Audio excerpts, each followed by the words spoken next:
Se burlaron de él cuando trajo a casa a una mujer marcada por el pasado. No sabían que su llegada iba a cambiarlo todo. Caleb Rowan había aprendido a medir las horas por el color del cielo y por el crujir de la madera en su cabaña. La soledad le sentaba como una segunda piel. Áspera, necesaria, fiable, vivía en el borde del rancho, donde el desierto se doblaba en colinas y el viento traía siempre la misma canción, un silbido que hablaba de polvo y de cosas que se pierden. Fue en uno de esos días, cuando la luz era plana y el calor pegaba bajo el sombrero, que encontró al anciano tumbado contra una roca, la boca seca y la mirada como un río helado. El anciano no habló al principio. Tenía la piel como papel viejo, la ropa hecha jirones, una barba que ni el tiempo ni la guerra lograron arrancar. Caleb lo siguió con la mirada un instante antes de arrodillarse y, sin pensarlo, bajó la cantimplora y le ofreció agua. El hombre bebió con la desesperación de quien recupera el mundo. Caleb veía las marcas en sus brazos, las cicatrices que contaban historias de viajes y de pérdida, y comprendió que no era solo un vagabundo. ¿Era alguien que cargaba deudas que no eran suyas? Lo trajo a su cabaña porque no supo hacer otra cosa. Limpiarlo, vendarle, encender fuego y dejar la puerta entreabierta fueron gestos simples, antiguos. El anciano hablaba poco. Cuando lo hacía en su propia lengua, palabras que sonaban a piedra y a cantos viejos. Al quinto día, mientras el sol caía pesado en el horizonte, el anciano señaló hacia el oeste y pronunció un nombre. Cao. La palabra marcó el aire como una sentencia. Cao había muerto, dijo entre dientes, y la muerte exige cuentas. No pasó una semana cuando llegaron los suyos. Vinieron a caballo, en silencio, el borde de sus mantos levantando polvo al paso. No llegaron a caballo para guerrear. Llegaron para cumplir una costumbre que para ellos era ley. Enviar a alguien en expiación, en pago. Entre los que llegaron iba una mujer. La vieron primero como si fuera un objeto que los ojos de Cody, el tabernero, podrían medir. Alta, la espalda recta, la cara marcada por cicatrices que zigzagueaban como ríos secos. Cabello trenzado, ojos que miraban sin regalar calma. No hablaba al principio. La escoltaron con la misma solemnidad con la que se entrega una carta enviada a la muerte. Para la gente del pueblo, aquello era una prenda. La deuda, susurró alguien. Se rieron antes de verla. Se rieron porque un vaquero como Caleb había traído el ruido extraño de otro mundo a su puerta. Caleb no fue un héroe romántico, no buscó aplausos ni reconocimiento. No obstante, cuando los ojos de la mujer se posaron en él por primera vez, hubo un reconocimiento pequeño, como el roce de dos manos en la oscuridad. No dijo su nombre, nadie lo exigió. La colocaron en una cama, le dieron agua y la dejaron ser. A cambio, el anciano murmuró que ella era enviada por la muerte de Cao, una manera de honrar la tradición, dijo, una manera de equilibrar los libros que no le interesaba a Caleb abrir. Ella, desde el primer día, mostró que tenía manos acostumbradas al trabajo, limpiaba, recogía leña, cosía jirones con una paciencia que parecía renovarse. Bajo la luz de una vela, Caleb observó cómo sus dedos, aun con las cicatrices, eran precisos. No quiso verla como un objeto. Lo que le costó fue saber cómo nombrarla. El pueblo la llamó la mujer de la deuda. Él no. Le ofreció cobijo y con la voz que usaba para hablar a su caballo, le dijo, «Puedes quedarte, pero no para servirme». No era una declaración grandilocuente, era una forma de marcar un límite entre la caridad y la compañía. La primera semana transcurrió con la lentitud de los ríos cuando el invierno quiere llegar. Los vecinos miraban desde lejos, y los chismes se enrollaban como humo en la taberna, que cómo podía un vaquero permitir tal descaro, que si Caleb estaba loco, débil o enamorado de su propia bondad. Los niños apuntaban con los dedos, los hombres cuchicheaban, ninguno se atrevió a llamarlo cobarde a la cara, la palabra se quedaba en el umbral, como si el aire mismo supiera que aquello no era solo sobre Caleb, sino sobre lo que aceptaban como orden del mundo. Si te gustan estos relatos del oeste, suscríbete para que el fuego de estas historias no se apague. La mujer, que al principio solo escuchaba, miraba todo sin demasiada prisa. Había en su mirada la calma de quienes han visto mucho y han aprendido a medir el peligro con los hombros. A veces, la veía trabajando la madera, raspando y ajustando como si llevara años con herramientas. Otras, la sorprendía cantando en una lengua que Caleb no reconocía. Una tonada baja que parecía coser las horas. Poco a poco, en noches donde el viento rompía las ventanas, Caleb le ofreció un trozo de tela nuevo, un vestido cosido por la mujer mayor del pueblo como gesto de aceptación, y ella sonrió casi por primera vez. No fue hasta que ella misma lo pidió que habló su nombre. Lo hizo una tarde cuando la calefacción apenas calentaba y la lluvia golpeaba el techo de hojalata. Se sentaron frente a la chimenea. El fuego funcionaba como confesionario. «Quiero un nombre», dijo ella en voz baja. «No uno que me hayan impuesto por deuda o por pena. Uno que yo escoja». Caleb tardó un segundo en responder, como si las palabras vinieran del mismo sitio donde nacen los ríos. «Escoge el que quieras», dijo. «No tengo derecho a dártelo». Ella cerró los ojos y hubo un silencio que no era vacío sino lleno de algo. Decisión. Cuando los abrió de nuevo, su mirada tenía más brillo. «Naya», dijo, que quiere decir nueva. El sonido de ese nombre fue simple. Para el exterior, fue apenas una sílaba más que añadieron a la historia del pueblo. Para ellos, fue una puerta que se abrió de golpe. A partir de ese momento, ya no era la mujer de la deuda. Era Naya. En la casa, el nuevo nombre tardó solo unos días en hacer efecto. En la calle, tardó años. Pero lo que más cambió fue la manera en que se miraban, no con pena ni con reprobación, sino con el peso de una opción tomada. Los días se llenaron de tareas, de banales y hermosas rutinas. Arreglar una cerca, desollar pieles, cocer pan en hornos improvisados. Naya tenía un arte inconsciente de hacer las cosas con una precisión que calmaba a Caleb. A veces, al verla trabajar, él se permitía imaginar un futuro que no fuera solo tierra y soledad, ventanas limpias, ropa colgada en cuerdas tendidas bajo el sol, risas que no fueran forzadas. Pero el mundo entero no cambia por las paredes de una cabaña. Nada más cerrar una puerta, afuera seguían las voces. Un día, en la taberna, llegaron 3 jinetes, forasteros que se entretenían con las desgracias ajenas. Miraron a la mesa donde Caleb bebía solo y con la impudicia de quien busca diversión, empezaron a hacer rondas de chistes. «¿Habéis visto la mercancía que trajo Caleb?», se burló uno, con la voz áspera. «Deuda embalada para quien quiera comprar».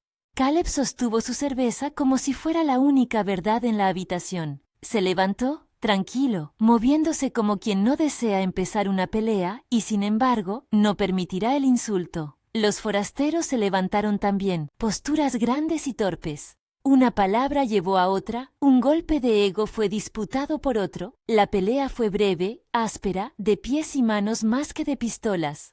La fuerza de Caleb no fue brutal, pero sí suficiente para dejar claro que no se juega con su casa ni con las personas que la habitan. Terminaron en el polvo, con los burladores mascando su orgullo y Caleb recogiendo su sombrero sin alzar más la voz. La noticia corrió rápido. El vaquero que defendió a la mujer de la deuda.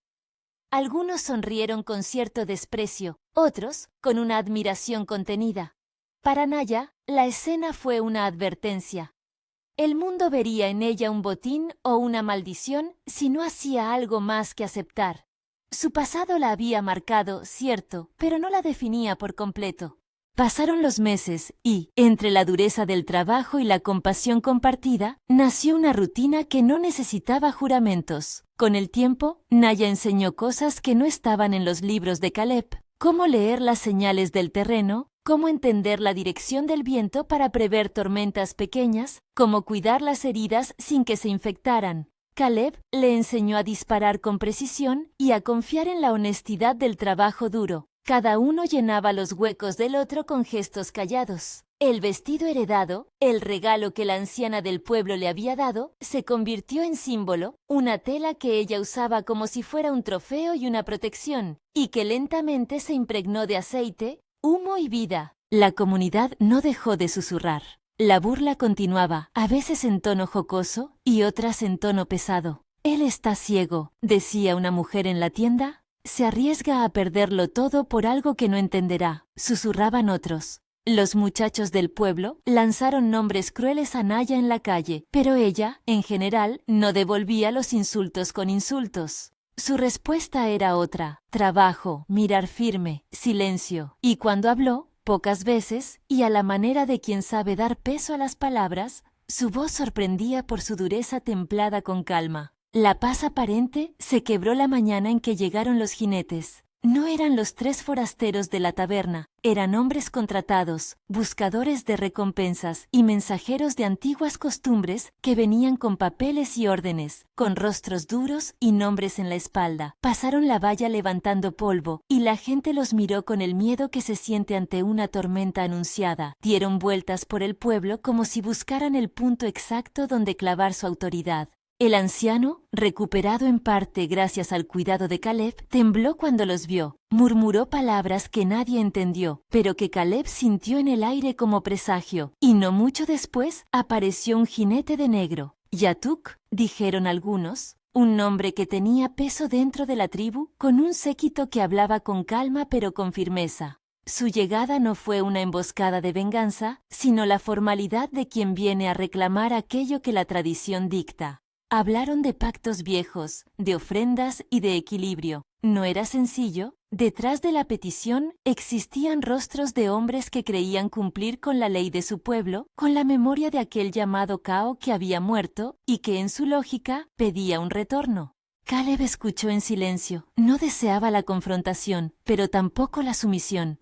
Yatuk no quería la pelea, quería la devolución. Hubo un instante en que el aire se volvió tan espeso como la historia misma.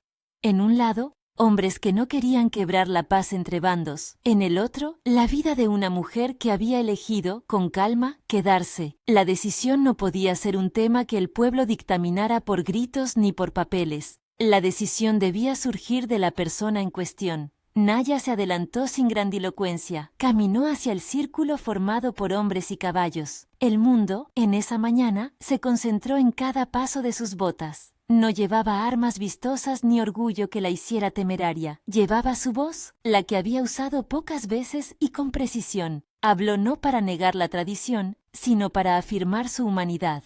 «Yo no soy una pieza», dijo, y el silencio cayó como una losa.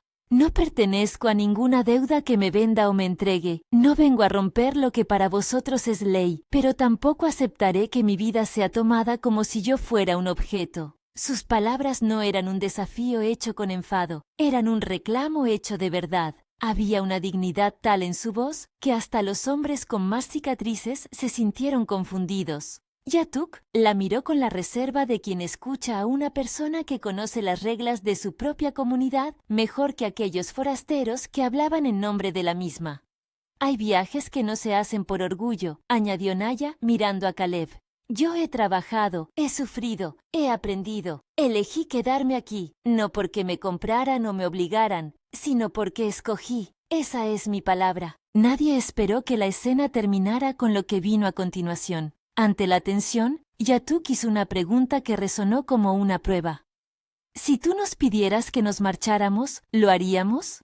Yatuk no apeló a la fuerza en aquel momento. Quizá, en su interior, comprendía que la letra de una ley no puede anular la voluntad de una persona. Quizá también sabía que su pueblo tendría que rendir cuentas. La noche anterior, el anciano le había suplicado que cumpliera la tradición para honrar a Cao. Pero escucharlo decirlo en persona era otra cosa. Yatuk se encontró entre la lealtad a la costumbre y el peso de la mirada de Naya. No era un villano, era un hombre atado a unas redes que él mismo no tejió. En ese instante, Naya añadió algo que nadie vio venir.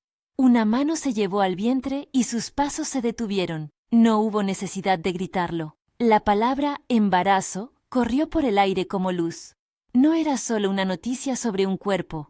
Era la confirmación de una elección que iba más allá de una moda pasajera. Era la prueba palpable de que su decisión no era fruto de manipulación ni de coacción. Llevaba en su interior algo tan real que la discusión sobre pagos y costumbres se tornó pequeña ante la posibilidad de una vida nueva. La sorpresa fue doble: la tribu, los forasteros, el pueblo. Lo que en principio algunos veían como una propiedad, se reveló como la promesa de continuidad. Para Caleb, la noticia llegó como un golpe que no fue violencia, sino reencuentro. Su pecho se apretó y, sin poder evitarlo, se inclinó y besó la frente de Naya. No había ruido, solo un murmullo en el viento que se llevó la tensión de la mañana. Fue Naya la que habló después, no para amedrentar, sino para cerrar la discusión con dignidad.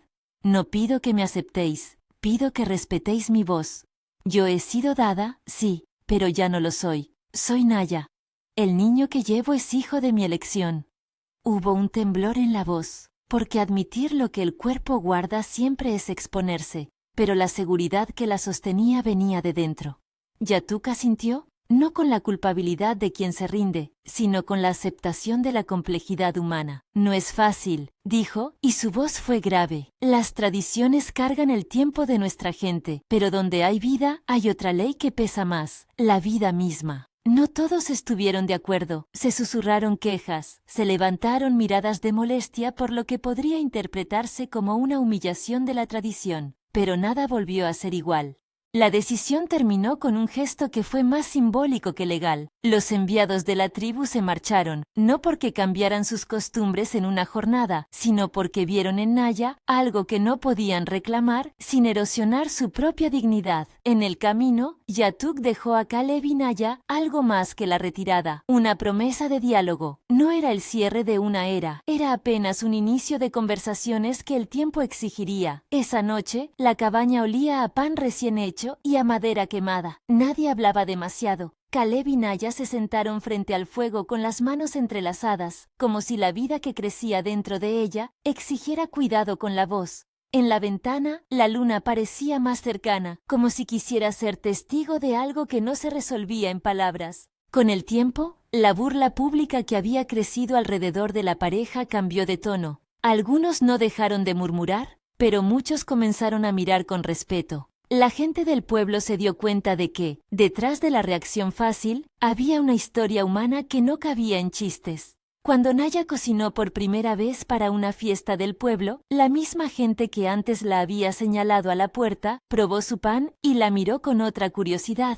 No todo se transformó, las secuelas del pasado permanecieron, pero lo que hubo fue un reconocimiento. La elección de una mujer y la respuesta de un hombre no fueron una broma. A medida que avanzaban las estaciones, la casa se pobló de pequeñas certezas. El bebé que esperaban se convirtió en un hilo que los unía a ambos a algo que no se podía negociar.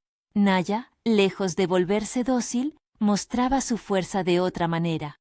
Enseñando, contando historias, cuidando la casa y mostrando que la vulnerabilidad no es lo mismo que sumisión. Se ocupaba de reparar el tejado cuando llovía, de enviar al anciano a descansar sin que nadie lo confunda con una carga. Caleb cuidaba los campos y, cuando la gente venía a preguntar cómo se atrevió, respondía con la sencillez que le era natural. Porque la escogí. La sorpresa que provocó Naya no fue un golpe de efecto teatral, fue la constancia de su presencia, su palabra firme en la comunidad y la prueba irrefutable de una nueva vida. Lo que en un inicio había sido motivo de burla, se transformó en asombro. La mujer marcada por el pasado no solo eligió su destino, sino que lo reclamó con una nobleza que la gente, por inercia, no supo ver a tiempo. Hubo días de calma verdadera, atardeceres en los que el viento se tornaba tibio y la llanura parecía dormir. Había pequeños rituales: colgar ropa limpia en la cuerda, pulir la herradura del caballo, escuchar juntos relatos de antaño que el anciano contaba con voz temblorosa. Naya cuidaba del niño con manos que recordaban los dolores antiguos y las alegrías nuevas. Caleb, al verla mecer la cuna, no sentía la ausencia de su soledad. Sentía que la soledad se había transformado en compañía elegida.